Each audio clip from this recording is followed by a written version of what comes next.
Just went on Monday, November 21st, 2016 for MarketChess.com. But it's MarketChess.com. Save it. Bookmark it.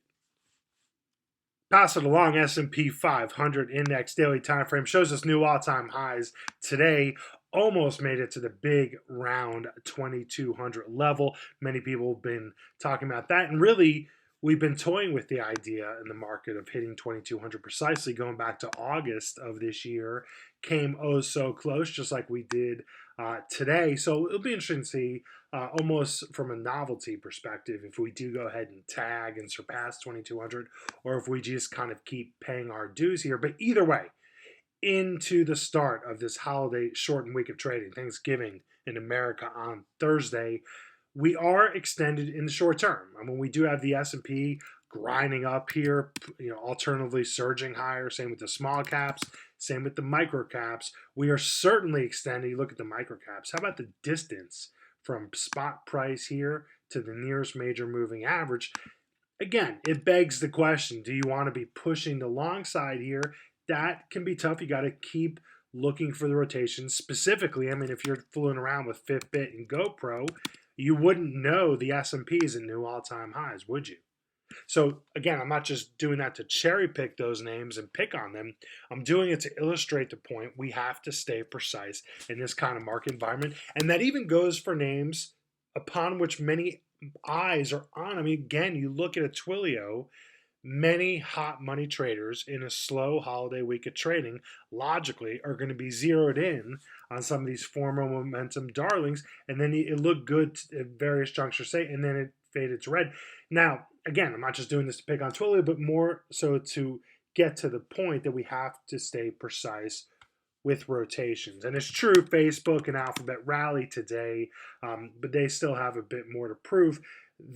I think more intriguing rotation prospect to me would be the XLB, the materials, some fertilizers, chemicals. Look at them just waking up today. Is this the start of a surge higher? Well, we got crude off the mat, same with some energy plays.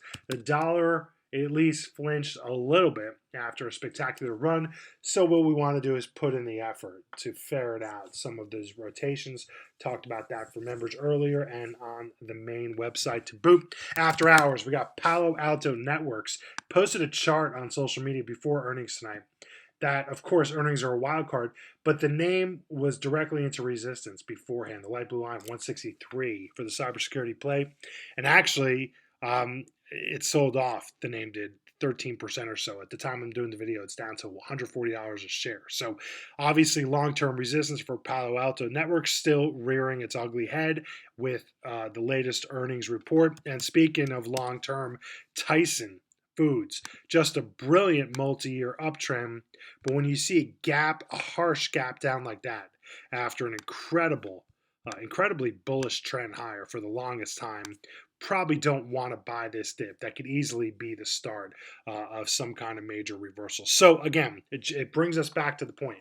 We have to stay precise. Yes, some shippers and tankers are going. They carry their own risks, so we want to stay precise. Golar, for example, to me, trades with more volume and a little bit on some level, as long as it stays above the light blue line here, the 24 area or so, less risky, I would say, than a dry ships or those kinds of names. Ran through the full analysis tonight for members in the full-length video market recap, packed with actionable trade ideas, educational content, talking about those rotations, educational content, strategies, private Twitter feed, text message alerts. I will keep you prepared, focused, and disciplined through all kinds of markets. Thank you for watching, and have a great evening.